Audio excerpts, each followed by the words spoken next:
Bonsoir à tous, bienvenue dans nos grandes gueules Moyen-Orient, un numéro très spécial ce soir, puisque les GGMO vont débriefer pendant une heure les élections israéliennes.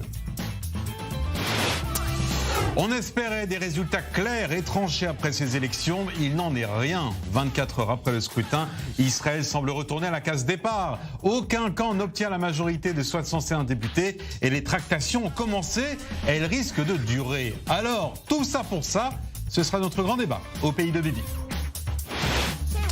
Un Bibi Netanyahou qui n'a fait aucun grand écart, 30 sièges à la Knesset, le Likoud reste le premier parti du pays, mais la gestion de la pandémie n'a pas fait bouger les lignes. Alors pari gagné ou pari perdu? Nous vous poserons la question.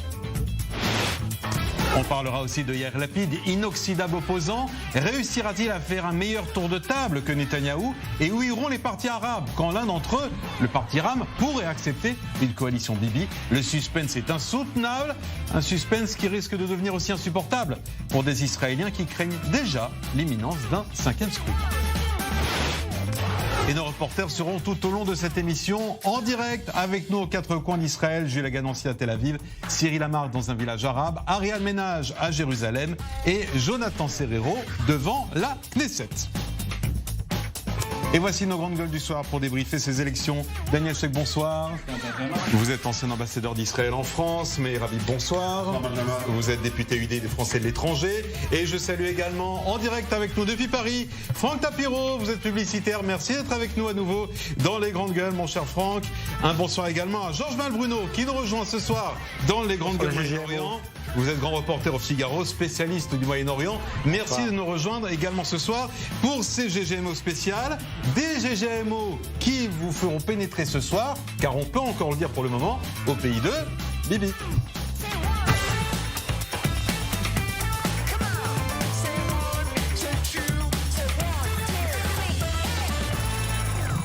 Et pour commencer, si vous le voulez bien, faisons ensemble le point sur les chiffres clés de ces élections avec un taux de participation définitif qui s'élève à 67,2%. Et voici les résultats qui ne le sont pas totalement. Comme vous le voyez, le Likoud reste un parti fort et puissant avec 30 sièges à la Knesset. Il y réalise le double du deuxième parti, Yesh Atid de Yair Lapid, 17 sièges, qui reste, lui, l'opposant principal à Benjamin Netanyahou. Le parti religieux Chasse, 9 sièges, puis une foule de partis à 7 sièges, dont Bleu-Blanc, le parti de droite Yamina, le parti travailliste, le parti religieux Yahadut HaTorah ou encore le parti d'Avigdor Lieberman, Israël Beitenu. À noter que le parti islamiste RAM, lui, obtient 5 sièges. Si je vous en parle, c'est parce que c'est ce que l'on appelle l'un des faiseurs de roi de ces élections, mais on en parlera un petit peu plus tard ensemble. Alors, je vous rappelle que 30 sièges pour Netanyahou, vous allez me dire Bibi a gagné. Eh bien non, parce que pour gouverner en Israël, il faut obtenir 61 sièges à la Knesset. C'est ça qu'il faut changer en urgence. Aussi, on va en parler dans un instant, Meir Habib. Ouais. Mais ce qui compte maintenant, c'est négocier, c'est discuter. À l'heure actuelle, le bloc pro-Netanyahou s'élève à 52 sièges, celui anti-Netanyahou 56 sièges. Évidemment, on se pose beaucoup de questions autour du parti RAM, je vous le disais, et aussi autour du parti Yamina. Alors, avant de vous entendre, messieurs, commenter avec nous à J+1 ces élections, on va parler justement de ces tractations et on va retrouver Jonathan Serrero en direct avec nous depuis la Knesset. Bonsoir, mon cher Jonathan. Bonsoir, bonsoir Alors, Benjamin. Quelles sont les options qui se présente à Benjamin Netanyahou pour obtenir cette fameuse coalition de 61 députés? Elles sont minces, ces options pour Benjamin Netanyahou.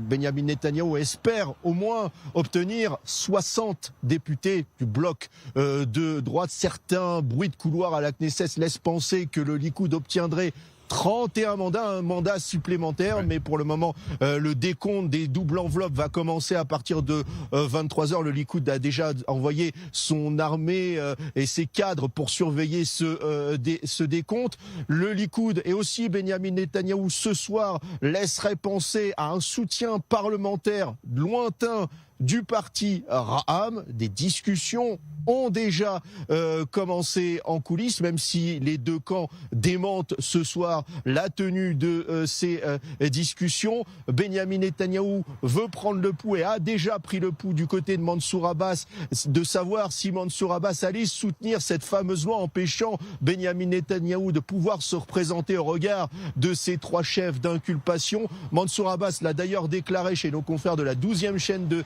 de télévision. Il a préféré botter en touche pour le moment sur cette question et ne pas répondre tout de suite à cette question fondamentale, notamment pour le camp de l'opposition à Benyamin Netanyahou. Aujourd'hui, Benyamin Netanyahou a encore son avenir entre les mains, mais cela dépend peut-être d'un ou deux mandats, ces deux mandats qu'il réclamait à corps et à cri lors des dernières 48 heures, faute. Il n'a pu les obtenir faute d'un taux de participation qui s'est révélé trop bas pour le Likoud, Benjamin. Merci beaucoup, Jonathan Serrero, en direct avec nous depuis la Knesset. Alors évidemment, c'est le jeu de la politique israélienne. Après une élection, on commence à discuter, on commence à parlementer. Mais Habib, 30 voix pour le Likoud, ça reste le premier parti du pays.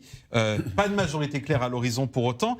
La seule expression qui nous vient tous à l'esprit ce soir, c'est tout ça pour ça. Écoutez, toutes ces élections sont faites autour de la personnalité de Benjamin Netanyahou. Guidon Sarr,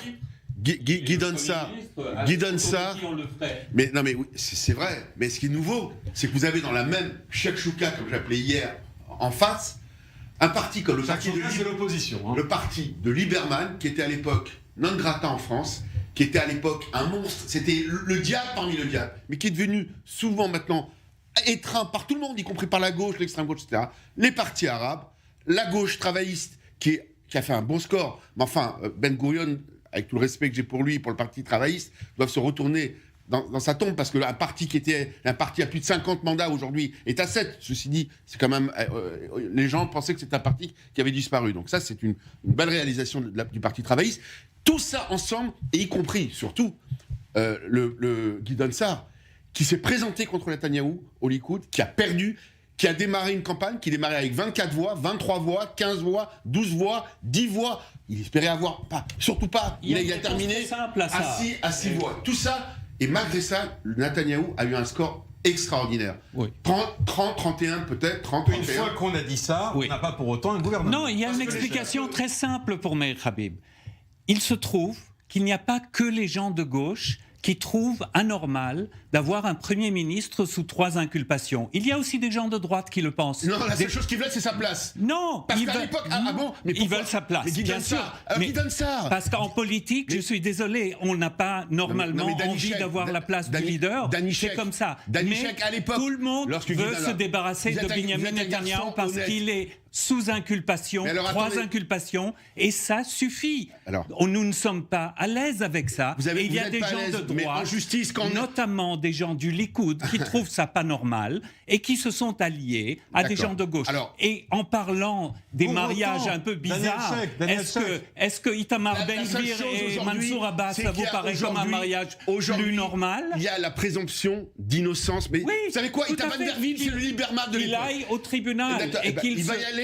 Il va être, à mon avis, innocenté. Tout le monde le sait aujourd'hui. La réalité aujourd'hui, je le dis ici devant vous, rien ne me ferait plus plaisir que de savoir que mon Premier ministre est blanchi. Mais pour le moment, il est inculpé. Mais pour l'instant, il a la confiance des Israéliens. Il est en tête. Par un conseiller juridique du gouvernement qu'il a nommé, par une police qui est dirigée par quelqu'un que lui a nommé. Donc, et malgré ça, alors, on va remettre les choses. D'abord, quand Guidon Sarr s'est présenté à l'époque au Likoud, il y avait les mêmes inculpations de Netanyahou, ça ne le dérangeait pas. Mais comme il a perdu, le jour où il a perdu les élections, il est aigri. Le problème de Sarr, comme toute son équipe, ce sont des gens aigris, qui ont la haine. L'ego, il n'y a que ça. Et ben voilà. Et donc, aujourd'hui, mais la problématique, c'est que la droite aujourd'hui a 75 mandats à la Knesset.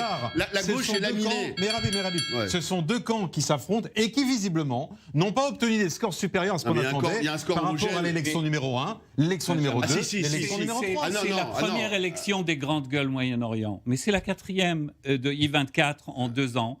Nous avons tous partagé ici des plateaux où nous nous répétons sans arrêt pour dire que oui, il y a un problème. Et d'ailleurs, dans les émissions que nous avons faites ici dans les semaines précédentes, j'ai répété, il y a un minimum de changement. C'est homéopathique, de transfert entre un bloc et l'autre. Mais comment vous expliquez ce succès de Netanyahou? Le succès, il a moins de sièges qu'avant, avec les vaccins, avec tout. Il a 4 sièges de moins que la Knesset actuelle. Non, mais alors, il croit rêver. Il avait 34, il a 30. Les scores, les gens le pensaient avoir à moins de 20 mandats. Alors que oui, mais il en a 34 et il avait 34, il en a 30. Est-ce que c'est un succès? Je suis désolé, comment on peut habiller ça comme succès? Aujourd'hui, il a un mandat clair et net. Regardez simplement les résultats. Regardez où est Lapid, regardez où est Carole Lavanne par rapport à leurs résultats. Aujourd'hui, ils ont été laminés. 25% du Parlement. Vous êtes parlementaire, vous savez que ça ne suffit pas à 25%. Il faut 51%. Les orthodoxes, il a 52. Non, lui, son parti, 30. Mais quoi, là, donc les travaillistes, ils en ont 52. Voilà. Ce n'est pas la majorité. Qu'est-ce qu'il y a en face? Qu'est-ce qu'il y a mieux en face de lui? Il a 57. On parlera tout à l'heure.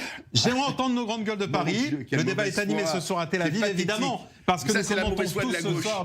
C'est la mauvaise foi de la gauche parce qu'elle veut remplacer la droite. C'est de la mauvaise foi. Vous êtes dans l'opposition. Qu'est-ce que vous cherchez à faire en France? Vous ne faites pas partie du gouvernement.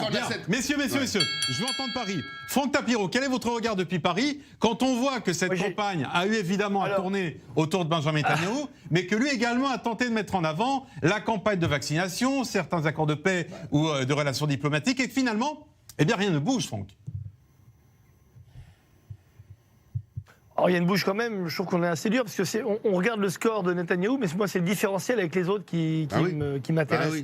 Et déjà, en termes d'image, en termes de posture, en termes surtout de résonance, on entend parler, qu'on soit pour ou contre, uniquement que de Netanyahou. Ce n'était pas une élection traditionnelle, c'est une élection pour Netanyahou, une élection contre Netanyahou.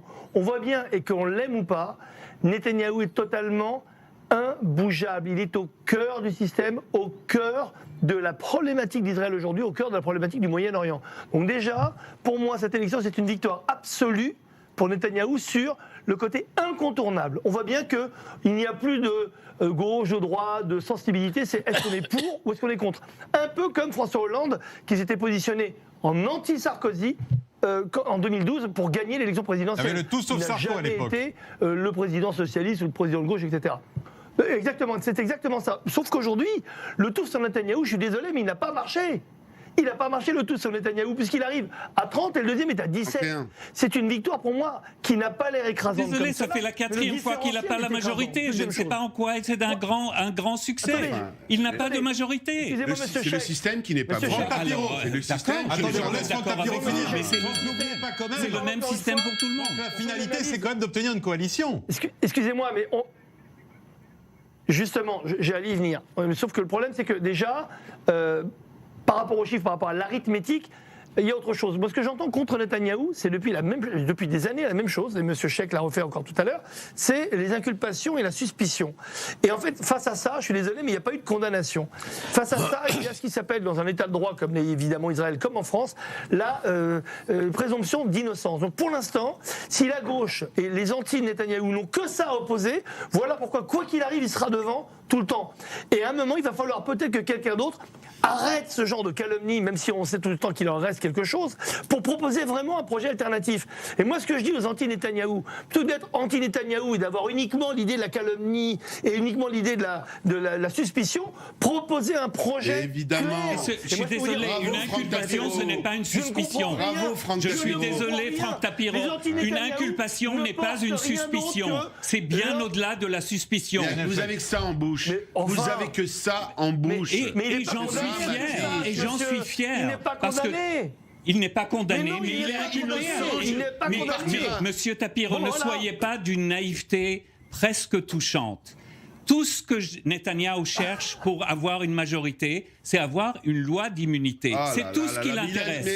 Et là, vous allez me dire, il a l'immunité, donc on ne peut plus savoir s'il est coupable ou pas innocenté coupable. au tribunal, parce qu'il a pris des bouteilles de champagne et des cigares. Ça, vous laisserez au tribunal. Mon cher Meir Habib, vous n'êtes pas le tribunal en Israël. Vous n'êtes même pas en politique en Israël. Certainement pas un juge. Certainement pas un juge. Certainement pas un juge. Élu par des franco-israéliens, vous avez été battu. Mais vous êtes élu en France. Vous avez été battu à la Knesset. Moi, j'ai été élu à 2 reprises. Vous êtes présenté. Jamais. Si, vous étiez sur la liste. Jamais, mais j'étais une décoration dans la liste numéro 25. Ah, d'accord. Mais non, mais arrêtez. Parlons de la Knesset d'aujourd'hui. Vous n'êtes pas élu en Israël. Vous pensez que vous dirigez le pays, mais vous ne dirigez même pas la France. Georges Malbruno, j'aimerais vous entendre. Et est-ce que vous êtes d'accord avec ce que vient de dire Franck Tapiro sur finalement cette élection qui s'est jouée entre les pour et contre Bibi, mais entre nous, ça fait 4 fois que ça dure. Hein. Oui, je trouve quand même que... Alors, moi, j'ai pris un peu de distance avec la politique israélienne depuis un certain temps. Je vois que c'est toujours aussi vif et passionné. Mais je... oui, c'est vrai, mais bon... je trouve quand même que, compte tenu de comment dirais-je, des résultats de Netanyahou qui sont indiscutables en matière de vaccination, en matière aussi quand même s'il a été beaucoup aidé par son ami Donald Trump et Jared Kushner, il a quand même ouvert une brèche au Moyen-Orient et sur l'Iran. Non, pas sur l'Iran, ça c'est autre chose. Sur les Émirats Arabes Unis, Bahreïn, le Maroc. Oui, si vous permettez que je parle, ce sera mieux, monsieur Meir Habib. Laissez-moi parler. Donc, ça, ce sont des vrais acquis. Et c'est vrai que dans la conjoncture actuelle, on pouvait imaginer que Benyamin Netanyahou fasse un peu mieux. Après, effectivement, moi, ce qui me frappe, c'est cet émiettement de la représentation israélienne. Et c'était déjà un petit peu le problème il y a une quinzaine ou une vingtaine d'années. Là, je veux dire, on peut continuer comme ça des années, tous les 6 mois. D'ailleurs, je pense que c'est bien pour ceux qui sont au pouvoir, parce qu'ils peuvent justement se pérenniser. Mais c'est une nation qui est ingouvernable. Et je pense que Bibi gagnera ou ne gagnera pas, ou ce sera Lapid ou un autre. Il faut que ce pays-là ait une représentation qui lui permette d'avancer à la fois intérieurement pour les défis qui sont les leurs, mais aussi extérieurement, parce que même si Israël a gagné face aux Palestiniens, si le processus de paix, comme on disait il y a 20 ans, n'existe plus, etc., il y a d'autres défis qui sont posés à l'État d'Israël. C'est pas le processus, c'est la paix qui est en train d'arriver, la vraie. C'est ça qui est extraordinaire, c'est qu'il y a des accords de paix, pas virtuels, qui sont en train d'arriver. Ce que dit Georges Malbruno est intéressant. Regardez, parce qu'on vous a posé la question aujourd'hui sur Twitter et sur Instagram par rapport à ce que dit Georges Malbruno, et également nos téléspectateurs vont également dans ce sens-là. Au final, est-ce que ces élections ont été inutiles? À une écrasante majorité, à 75%, vous nous dites oui, elles ont été inutiles. Ah oui, et seulement 25% qui disent elles ont servi à quelque chose, Georges Malbruno. C'est navrant quand même. Mais en réalité, je vais vous dire quelque chose. En réalité, c'est vrai. Oui, moi je veux dire, vu de loin, je dis c'est effectivement ça représente bien votre titre, tout ça pour ça. Bibi va probablement regagner. Je veux dire qu'on ait une alliance aujourd'hui entre Bibi et puis la liste RAM des islamistes, ça me paraît, je veux dire, c'est inconcevable. Moi, je suis alliance naturelle dans quelques minutes. J'ai appris hier soir que Itamar Ben-Gvir, qui rentre à la Knesset, si c'est le cas, je veux dire, le pauvre Yitzhak Rabin doit se retourner dans sa tombe. Parce que j'ai connu Itamar Ben-Gvir en 95, lorsque Yitzhak Rabin a été assassiné par un de ses amis. Ça fait froid dans le dos. Je me dis, poussé par Netanyahou, il faut le dire. Mais la gauche poussé par le Likoud et Netanyahou. Elle encense Lieberman, qui est homophobe, qui était considéré comme raciste, qui est un pilier de boîte de nuit, mais aujourd'hui, la gauche encense Lieberman. On va mettre Lieberman et Itamar Ben-Gvir ensemble. Honnêtement, même Meir Habib, vous n'êtes pas capable de mettre Netanyahou et aveugle tout le monde. Itamar Ben-Gvir, qui n'a, pour moi, à ce stade, jamais été avéré en tant que raciste, c'est une voix. Et si jamais je vois aujourd'hui le numéro 7 de la liste travailliste, qui supporte les terroristes, qui ne se lève pas le jour, vous voulez qu'on parle de la liste travailliste? Oui, parlez de la liste travailliste. Alors on va parler de la numéro 7 de la liste travailliste, qui a décidé de ne pas lever à la minute de silence le jour de la Shoah. Oui, il y a 20 ans, elle s'en est excusée 50 000 fois déjà. Ça suffit. Bon, c'est faux. Mais une question au-delà de cette anecdote. Permettez-moi, Meir, une question très simple. Disons que vous avez raison. que Lieberman est de mauvaise foi, que Gideon Sa'ar est de mauvaise foi, que le Parti travailliste est mal... Non, laissez-moi terminer, je vais dans votre sens. D'accord, ok. Disons que vous avez raison. Ouais.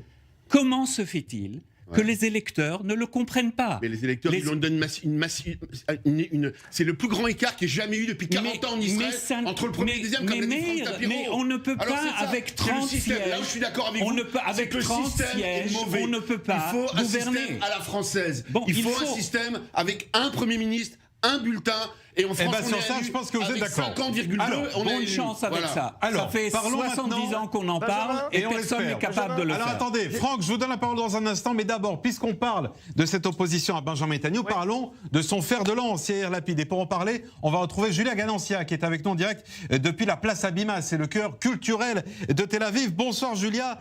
La place où vous vous trouvez a été le lieu des rassemblements, d'ailleurs, tous les rassemblements, semaine après semaine, pour faire tomber Benjamin Netanyahou. À Tel Aviv, c'est Lapid qui a été le grand vainqueur. Oui, effectivement, Benjamin, ici sur cette place Habima, il y a eu de nombreuses manifestations pendant près de 40 semaines, des manifestations anti-Netanyahou, anti-gouvernement, mais effectivement, ça n'a pas payé, bien que Yesh Atid ait fait un bon score ici à Tel Aviv. Le parti de Yair Lapid a obtenu 22% des voix, vient ensuite le Likoud, puis le parti travailliste. Et si on regarde un petit peu plus précisément la cartographie de la ville, eh bien, on observe que c'est dans le sud qu'on vote le plus pour le parti travailliste, dans le nord pour le parti centre-gauche de Yair Lapid, et puis au sud-est, eh bien c'est là qu'il y a des Likoudniks. En tout cas, effectivement, ce qu'il faut préciser, c'est que ces résultats peuvent évoluer, car il y a encore 46 bureaux de vote, Benjamin, rien qu'à Tel Aviv, qui n'ont pas encore eu le temps de finir le dépouillement du scrutin. Et Julia, est-ce que justement à Tel Aviv, cet électorat pro-Lapid est déçu aujourd'hui des résultats ? Bien oui, Benjamin, je peux vous le dire, ici à Tel Aviv, c'est beaucoup plus calme que dans votre plateau.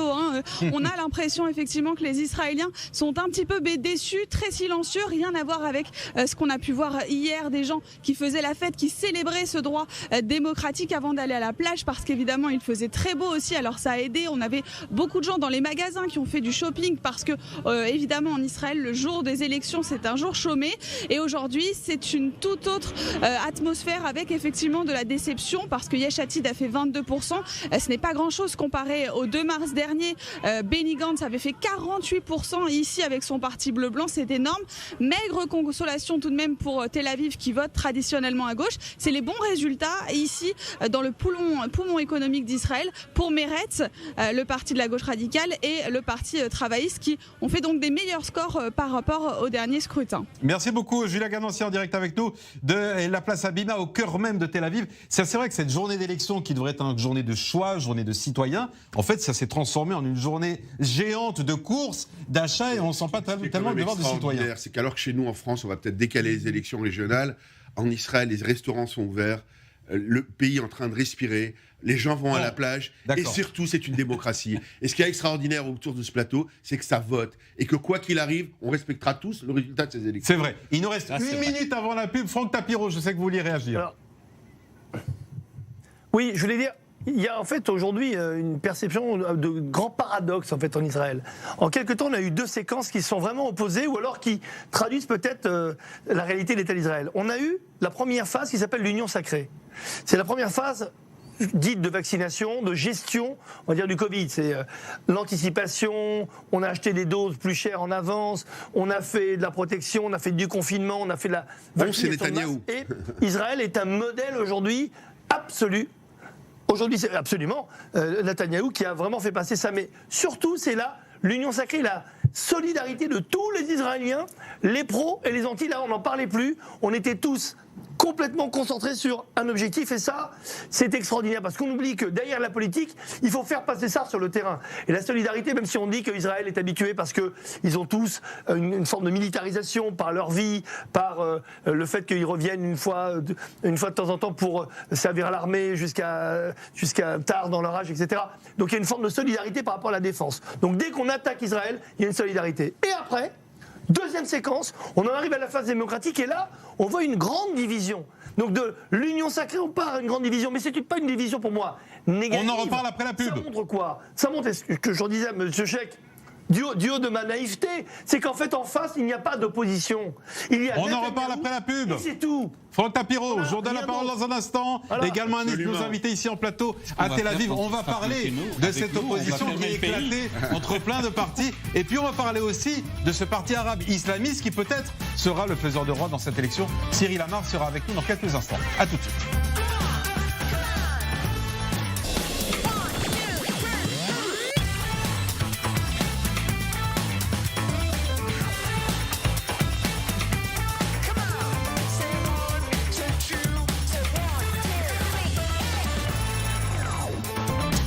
Et ce soir, les grandes gueules Moyen-Orient débriefent les élections israéliennes, 4e élection en moins de 2 ans. Et pourtant, au lendemain de ces élections, on ne sait toujours pas quel camp va l'emporter. Certes, le Likoud a obtenu un score plus qu'honorable, plus de 30 sièges pour Benjamin Netanyahou, mais il reste une coalition à former. Et pour cela, il faut avoir 61 députés. À mes côtés ce soir, pour débriefer ces élections, Meir Habib, Daniel Sheikh, à Paris, Franck Tapiro et Georges Malbruno qui sont également avec nous.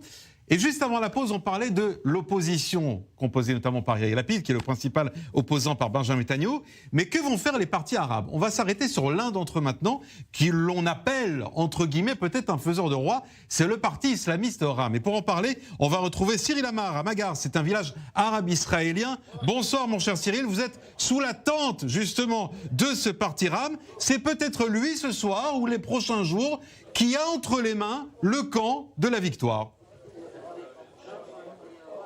Eh oui, Benjamin, tous les regards sont rivés ce soir vers Mansour Abbas. En témoigne le nombre de médias israéliens présents ce soir.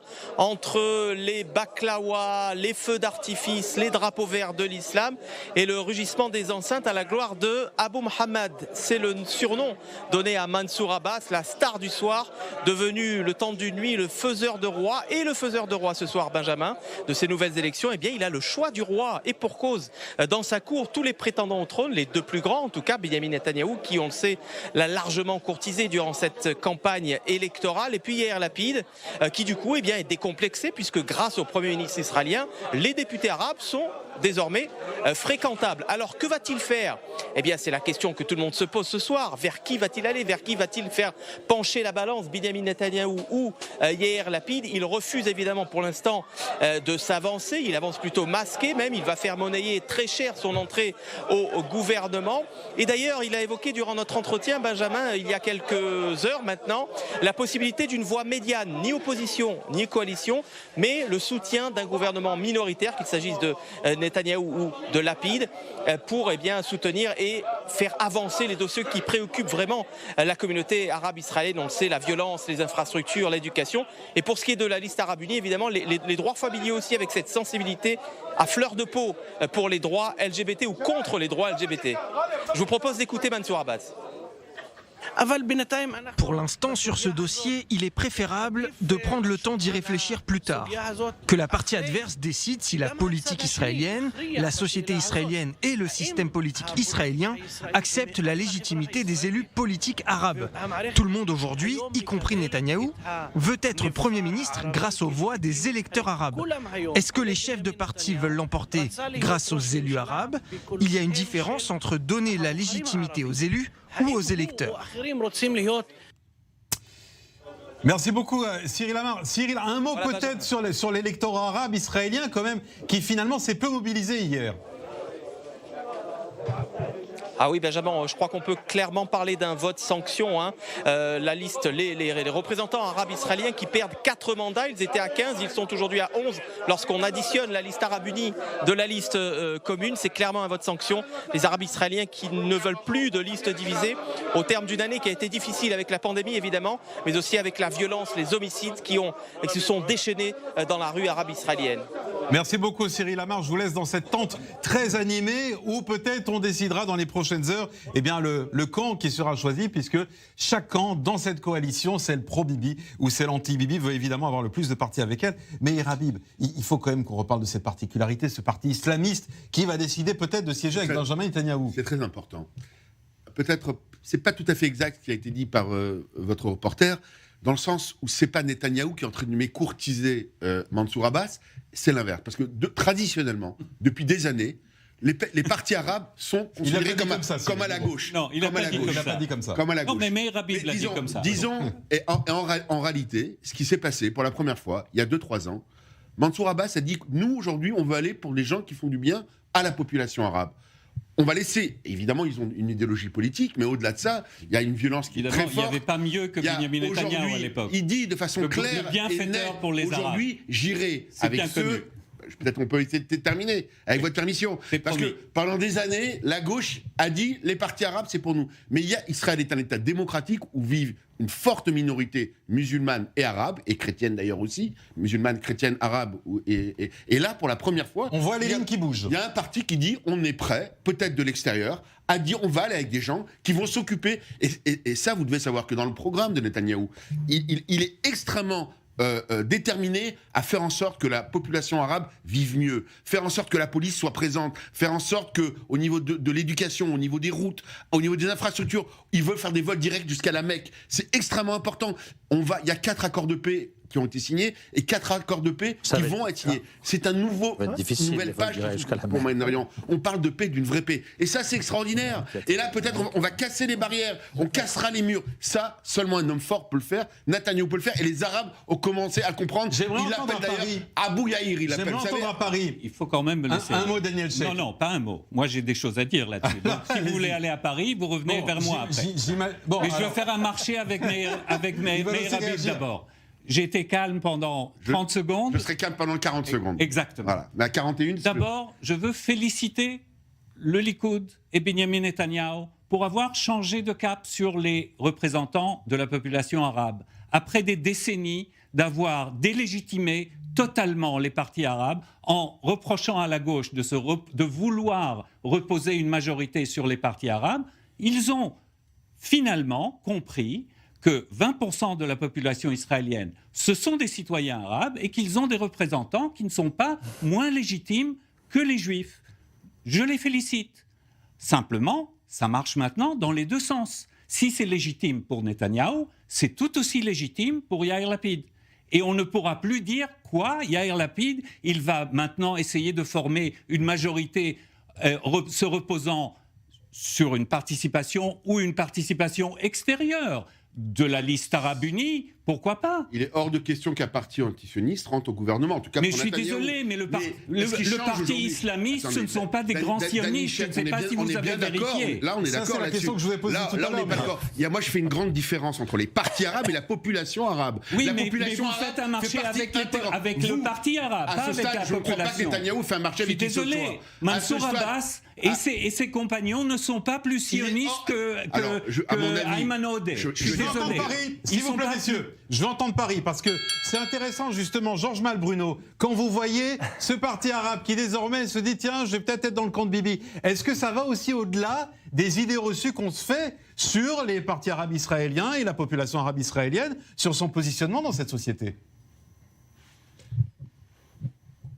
Oui, je pense que ce que Dani Sheikh a dit, c'est intéressant parce que pendant longtemps, effectivement, la gauche s'est associée aux partis arabes. En fait, le résultat a été assez décevant. Et ce qui me frappe, moi, c'est qu'on voit que cette radicalisation de l'électorat israélien, avec une droitisation auquel on assiste, eh bien, on la retrouve, cette radicalisation, chez l'électorat arabe, puisque maintenant, le faiseur de roi, c'est un type qui est quand même un islamiste. Alors, c'est quand même, ça en dit long aussi sur le fait que, eh bien, il y a aussi côté arabe une radicalisation. Simplement, comment est-ce que cette de faire le jeu désormais de la coalition.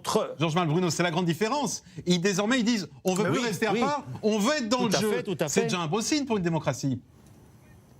Voilà. Je suis d'accord. Tout à fait. Mais simplement, si vous me permettez, l'attelage va quand même être un petit peu complexe entre un parti islamiste et puis une coalition qui aura en son sein des gens qui sont quand même d'extrême droite. Donc je pense que là, ça risque de chauffer. S'il vous plaît, mais je voulais juste vous donner un avis très simple, c'est très politique. L'intérêt de ce parti, de Mansour Abbas, c'est de faire alliance avec Bibi Netanyahou pour une raison politique, puisqu'il pèsera plus fort avec Bibi qu'avec n'importe quel autre. Donc en fait, En gros, il faudrait mettre juste ça en valeur absolue 2 secondes pour se dire que son intérêt, au contraire, c'est plus son intérêt à lui que l'intérêt de Netanyahou. C'est qu'il aille vers lui pour enfin exister. Parce que s'il arrive à exister, à faire en sorte que Netanyahou ait une majorité, ils seront plus forts derrière. Ça s'appelle de la politique, c'est tout. Bah, on verra. Il faut dire qu'il n'a pas choisi. Non, mais attendez, il n'a pas dit qu'il va aller avec Netanyahou, ni avec Yair Lapid. Il l'a pas dit. Non, mais pour avoir vu hier Netanyahou, je peux vous garantir qu'il n'y a aucune chance que le parti de Mansour Abbas rentre dans la coalition. Pourquoi ? Parce que c'est un parti antisioniste. Ah, d'accord. Voilà. Donc il est bon pour vous fournir une majorité, mais il n'est pas bon pour participer. Alors, si jamais il a envie de soutenir de l'extérieur pour l'intérêt de la population arabe. Et moi, je fais extrêmement attention à la population arabe, qui sont des citoyens je suis très touché, parce que ce n'était pas tout à fait le cas de 15 ans de gouvernement du Likoud. Pas du tout. Non, mais attendez, moi, je ne parle pas au nom du Likoud, je parle aujourd'hui... Alors, au nom de qui ? Je parle en tant que député français qui représente les 180 000 oui, mais on Français, parle aussi de la population. Alors, il n'y a pas beaucoup d'électeurs dans la population arabe. Mais j'ai perdu mon oreillette. Elle est là. Alors, sur ce parti-là, je dis aujourd'hui que je crois ce qui est intéressant, c'est les populations arabes qui sont très importantes. Et aujourd'hui, les populations. Et Cyril Lamar nous l'a dit tout à l'heure, ils ont très peu voté hier. Le problème, c'est les partis. Et aujourd'hui, on imagine que Netanyahou a fait 1 voix et demie à 2 voix parmi les populations arabes. Il appelle Abou Yair, parce qu'on donne souvent Abou avec le nom de son fils aîné, et parce que aujourd'hui, la population arabe aime les hommes forts. Netanyahou est un homme fort. Aujourd'hui, les gens sont vaccinés, les Palestiniens sont vaccinés, les travailleurs palestiniens sont vaccinés. On l'a très peu entendu en France, y compris de partout, dans toutes les grandes rédactions françaises. Personne ne l'a dit. Les Israéliens, Netanyahou a vacciné la population palestinienne. Bien sûr.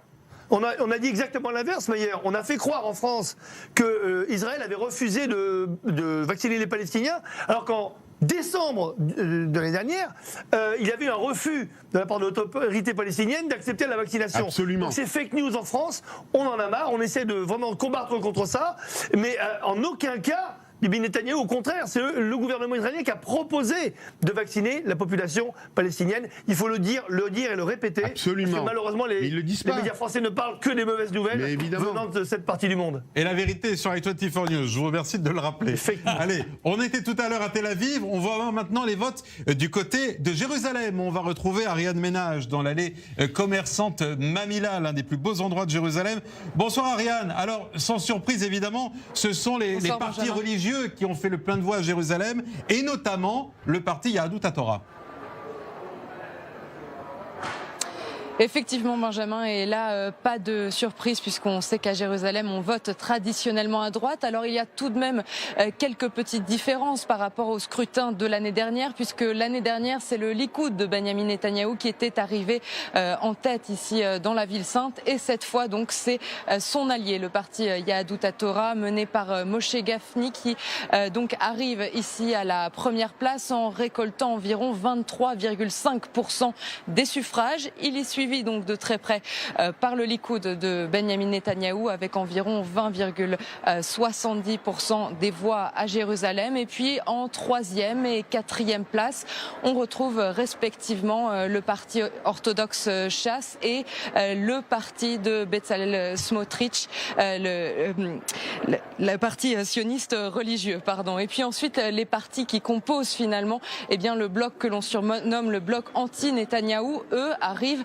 très loin derrière. Voilà donc pour les résultats de ce nouveau scrutin ici à Jérusalem, et au lendemain donc de cette élection dont l'issue reste encore finalement très incertaine. Ce qu'on a pu entendre ici aujourd'hui, puisque vous l'avez dit, on se trouve sur cette artère très commerçante, très fréquentée de la ville de Jérusalem, et ce qu'on a pu entendre de la part des habitants, des électeurs, c'est qu'ils espèrent encore aujourd'hui, malgré ces résultats assez flous finalement, ils espèrent voir un gouvernement de droite se former au cours des prochains jours, voire des prochaines semaines, et surtout un gouvernement de droite, si possible, sans le soutien du parti islamiste RAM mené par Mansour Abbas. On sait que c'est une question qui divise déjà l'électorat et les partis de droite, cette question d'une potentielle alliance de ce parti au Likoud de Benyamin Netanyahou. Mais surtout, ce qui revient énormément, Benjamin, Benjamin, et en fait c'est surtout que les électeurs ont déjà la quasi-certitude qu'ils vont devoir retourner aux urnes très prochainement. Ici à Jérusalem, on voit encore dans les rues d'ailleurs les affiches de campagne suite à ce scrutin. Peut-être qu'elles ne seront pas du tout décrochées si on se dirige vers de nouvelles élections. Merci beaucoup, Ariane Ménage, en direct avec nous. Je promets qu'il n'y a pas un parti en Israël qui va... Est-ce qu'on a suspect de nouvelles élections, Daniel Sheikh? Tout le monde y croit ou presque? Je ne sais pas avec certitude, mais je sais avec certitude qu'il n'y a pas un seul parti en Israël qui a dissous son équipe de campagne. Ils vont tous rester un peu au frais. Ça. Oui, moi, vous savez, je ne crois pas. Moi, je ne crois pas qu'on va avoir des élections. Je vais vous dire pourquoi. Parce qu'il y a quand même une majorité très à droite en Israël. Alors regardez la majorité. On va regarder les graphes ensemble qu'on a vus il y a 3 quarts d'heure pour ceux qui viendraient de nous rejoindre. Avec justement les résultats, pas encore définitifs, mais près de 90% des bulletins ont été dépouillés. Le Likoud, 30 sièges. Yesh Atid, le principal opposant, Yair Lapid, 17. Le Chasse, 9. Bleu-Blanc, 8 sièges. Tiens, je vais vous interroger là-dessus dans quelques instants. Et puis ensuite, une foule de partis qui font 7 sièges. On voit quand même que l'opposition de gauche, de centre, on va les appeler comme on veut, est quand même très éclatée. Et Benny Gantz dans tout ça avec 8 sièges. C'est une surprise tout de même, Daniel Sheikh. C'est incompréhensible pour un naïf rationnel comme moi. Pardonnez-moi, c'était l'anti-Netanyahou qui finalement s'est mis avec Netanyahou. Ce type a pris des centaines de milliers de voix de gauche, les a données en cadeau à Benjamin Netanyahou, et le voilà, rebelote, avec 8 sièges. Il a eu la parité au gouvernement quand même. Il avait un gouvernement paritaire. Il a pris la moitié des postes. Oui. Il avait 14 oui, malheureusement, il n'est pas arrivé jusqu'au moment où il devait devenir Premier. Mais ça, c'est du passé, on laisse tomber. Ouais. Ce n'est pas la question. Moi, j'ai dit plusieurs fois ici, le problème, c'est que tous les changements, tous les mouvements des électeurs et des sièges sont à l'intérieur des blocs. Même à droite, vous avez une baisse du Likoud, vous avez Ben Gvir qui prend des sièges. Vous avez une baisse de Yahudut Torah, on votait bleu-blanc. Voilà, et la même chose, vous aviez plus pour bleu-blanc, et maintenant il y a le parti travailliste, le parti Avoda, à 7 sièges. Et au résultat final, ça ne change rien, rien ne bouge. Est-ce que ça dit aussi quelque chose sur l'homogénéité au fond de la société israélienne? Qu'on veut nous faire croire qu'il y a des grands combats entre grands blocs, mais qu'au final, chaque citoyen israélien a sa famille politique. Ce qui est dommage, c'est que tout se fasse autour de la haine de Netanyahou. Des gens de partis de gauche qui vous disent on veut unir le peuple, on attend ça, on veut... Toute cette campagne a été faite contre la haine d'un homme qui est par ailleurs adulé par son peuple. Oui, mais est-ce que les électeurs se sont prononcés là-dessus? Par la moitié de son peuple, pas par tout son peuple, par la moitié de son peuple. Mais attendez, aujourd'hui... Non, il faut dire les choses. On ne peut pas dire que 30 sièges, c'est de la majorité, et 60 sièges, c'est tout alors le vous ne mettez pas les partis orthodoxes qui vous disent on est avec Netanyahou, et de l'autre côté, vous mettez 60. Mais comment vous faites votre arithmétique, Dani Sheikh? Je suis désolé. Mais je veux juste comprendre votre arithmétique. Mon arithmétique, avec Netanyahou. Alors on est d'accord qu'avec l'arithmétique on est 60-60. Jusqu'à qu'il avait pas le ministère. On est d'accord que dans l'arithmétique on est 60-60. Mais vous mettez Lieberman avec vous? Oui, parce qu'il a choisi d'être avec nous et il a eu 7 sièges. Par la haine de Netanyahou. Mais quel rapport? C'était sa campagne et il a été élu comme ça, sous cette bannière. Comment vous pouvez... On ne peut pas dire que c'est de la mauvaise foi, je suis désolé. Il était tout à fait transparent. Il est homophobe. Il est le numéro 2 de son parti. Je n'ai pas voté pour lui. Quel rapport? Je suis désolé. Comment vous prenez dans votre bloc? Comment on le prend? C'est lui qui choisit. Moi, j'ai pas honte de comment vous prenez Itamar Ben Gvir? Vous n'avez pas pris, vous avez inventé Itamar Ben Gvir. Vous l'avez inventé. Sans le Likoud, il n'aurait pas eu un siège. C'est le principe des alliances. Je donnais la parole à Paris dans ce débat tout de même. Georges Malbonneau, Franck Tapiro, qui va répondre à cette question? Vu de Paris, est-ce que vous avez l'impression de voir une 4e République totalement ingérable? Tu réponds? Oui, c'est un peu ça quand même, l'éclatement de la représentation politique avec des élections à répétition et effectivement. Mais peut-être l'avantage quand même d'Israël par rapport à la 4e République, c'est que ça n'empêche pas le pays de fonctionner et même de bien fonctionner sur le plan sanitaire ou diplomatique. L'époque de la 4e République en France n'a pas été toujours très très bonne sur le front diplomatique. Donc voilà, mais c'est vrai que on vote tous les 6 mois ici quand même. Mais je pense que les gens... vous votez tous les 6 mois, c'est très bien pour les marchands de, pour les publicitaires, pour les publicitaires, c'est génial. Monsieur Tapiro, vous devriez faire votre alia. Georges Bruno. Ce qui est un peu dommage, c'est déjà fait depuis 5 ans, monsieur Cheikh. C'est aussi qu'il y a quand même que 67% de gens qui votent, donc il y a beaucoup un peu comme chez nous, de désillusionnés. Alors la différence, c'est que nous, on ne sait plus contre qui voter. En Israël, quand même, on vote pour Bibi, par exemple, ou pour d'autres, effectivement. En France, on a plutôt tendance, notamment à la présidentielle, de voter contre quelqu'un. Oui, c'est vrai. Mais moi, je pense qu'il y a quand même un énorme problème d'offre. Ce que j'ai dit tout à l'heure, qu'on arrive à résumer depuis des années et des années, d'ailleurs, dans le monde entier, on a l'impression que Bibi Netanyahou, il a depuis 40 ans. Dès qu'on parle d'Israël, on parle de Bibi Netanyahou. Je me demande si, finalement, l'Israélien le plus connu de ces dernières années, c'est pas Bibi Netanyahou. Mais ça, c'est un problème d'offre. Encore une fois, je le disais tout à l'heure, et sans prendre parti ni pour un côté ni de l'autre. Ça, c'est l'homme de communication qui dit ça. Il n'y a pas d'offre. Il joue dans une autre catégorie, c'est ça la réalité. Il joue dans une autre catégorie. Pour la 4e fois, il n'obtient pas de majorité. Il faut que quelqu'un se réveille. Il faut changer le peuple, peut-être. Mais c'est pas ce que je dis. Je dis que oui, non, mais je dis, il manque aujourd'hui dans l'offre politique une personne qui amène une vision qui soit juste challengeante, qui soit une alternative à Bibi Netanyahou. Et au lieu de dire je vais être une personnalité contre Bibi Netanyahou, il faut opposer à Bibi Netanyahou une vision alternative, un projet de société. Et malheureusement, je pense que la gauche a été incapable, parce qu'elle est paralysée par la personnalité du Bibi Netanyahou, au lieu de parler, ce que je disais tout à l'heure à M. Cheikh, mais c'est un appel, parce que moi j'adore le combat démocratique. J'ai travaillé à la fois pour la gauche et la droite, et j'adore ces alternances, j'adore cette opposition. Mais il n'y a pas d'opposition réelle politique en Israël, parce que je n'entends que Bibi Netanyahou avec son projet, et en face des gens qui sont contre lui, et non pas contre le projet. Donc de l'extérieur, je peux vous dire, il manque quelqu'un avec une vision, quelqu'un qui propose quelque chose d'autre, même quelque chose un peu farfelu, mais je n'entends rien en Israël, à part Bibi Netanyahou, et c'est tout. Je laisse répondre Daniel Cheikh, parce qu'il faut préciser que dans le camp travailliste, il y avait un programme, il y avait des éléments, programme social, programme économique. Je vais commencer par dire que je suis d'accord avec M. Tapiro, qu'il y a un manque d'une personnalité qui focalise les... Shimon Peres, par exemple. Par exemple. Oui, c'est vrai. Ça ne change rien au fait qu'il y a des partis avec des visions, avec des programmes, comme vous le dites, mais ça ne suffit pas pour faire la balance. Je dirais quand même que vous pouvez peut-être, à Paris, prendre à la légère le fait que le Premier ministre qui est là depuis longtemps est quand même sous le coup de 3 inculpations. Oui, et vous avez encore ça et à encore. dire, Oui, parce que je ne veux pas être dirigé par un corrompu.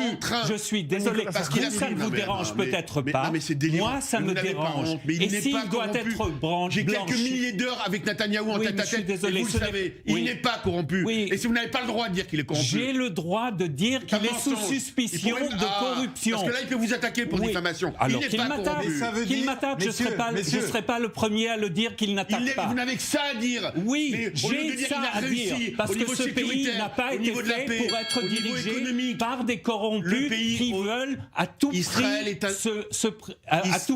Israël est un exemple. la justice. De ce débat.